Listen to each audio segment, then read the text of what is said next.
Hello, today I'm going to go through how to draw and paint a one-line portrait. I'm going to start with a digital version to plot it out.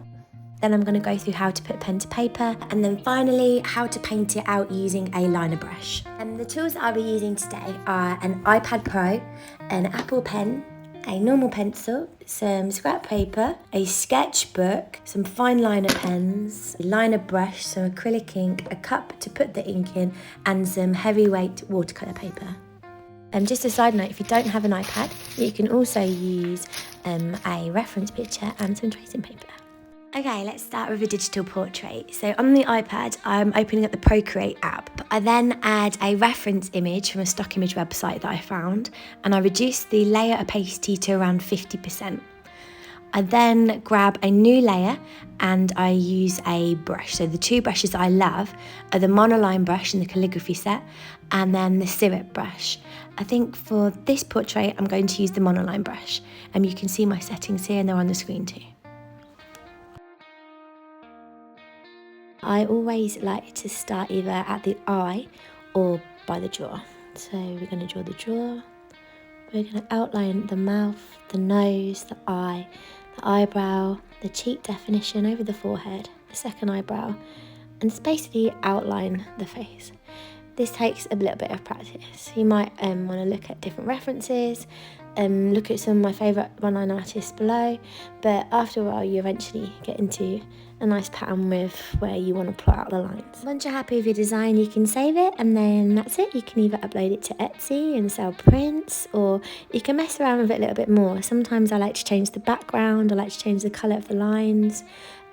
Here I'm actually adding 3 colours, so I'm going to change that to navy, so I've got some block out colours as well. And I don't usually share this, but I do always use the liquify tool because it's so much fun. There's lots of tutorials on YouTube for the different tools you can use in Procreate. It's just really fun just to mess around with, to be honest. Yeah, so that's how I sometimes plot out my designs. It's definitely how I first started. It's just an easy way to get used to the one-line style. Next we're going to look at putting pen to paper and transferring this design onto actual paper. So I go back to my reference picture. I grab a pencil tool, any pencil tool will do, and I just draw in some rough pencil reference lines. It's almost like a grid that you can use to help reference when you're drawing with pen and paper. So I draw 1 vertical line, and then here I've drawn 4 horizontal lines just to pick out the key features. You can see when you remove your reference picture, you're left with this like mask, and then when you put your one-line design over the top of it, it really, really helps me when I'm drawing with pen and paper. So yeah, let's try it out. Here I'm just going to pencil in my lines.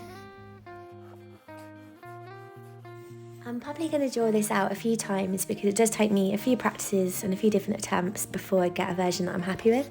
I also like to take out some of the guidelines so I can eventually practice without the lines at all. So let's give it a first go. As you can see, I'm just drawing in the exact design that we drew already on the iPad. I do have the iPad next to me that I'm using as a reference, so you can't see that at the moment though.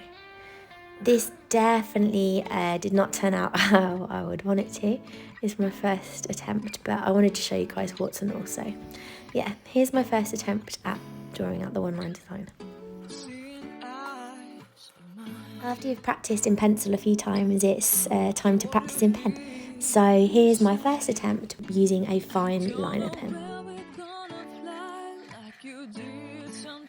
I made a few mistakes here, I'm not wild about it, but here you can see my progression from pencil with 4 grid lines, moving from the grid lines, moving on to pen, and then finally a piece that I really love. Basically just takes a lot of practice.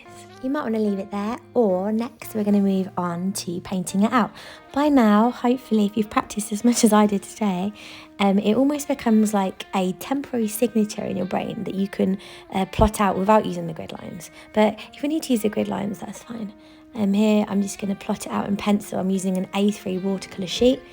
And yeah, I'm going to plot it out in pencil before I get out the paintbrush. I use an acrylic ink or an Indian ink and a long liner paintbrush. It's a Kafka brush, it's for pinstriping. I find it really works lovely with one-line drawings. So yeah, I just dip the brush in and make sure all the excess is off of the paintbrush. And then I just put my fingers crossed and hope for the best. So here's my first attempt at painting with the liner brush. The trick here really is to load up the paintbrush with the ink and make sure that the body of the brush, so the bristles, contain enough ink to complete the piece in one go. It does take a bit of practice, but eventually you kind of get to tell the friction and the tension in the brush with the page, so you can tell when you're running out of ink. And again, practice is key here. It does normally take me around 5 or 6 attempts before I end up with a version that I'm happy with. And here is my final piece. I'm super happy with how it turned out. I really also love that it looks a lot different than my reference picture. They always do. So yeah, if you have any questions, please let me know in the comments. I hope this has been really useful, and let me know if there's anything else you guys want a tutorial on.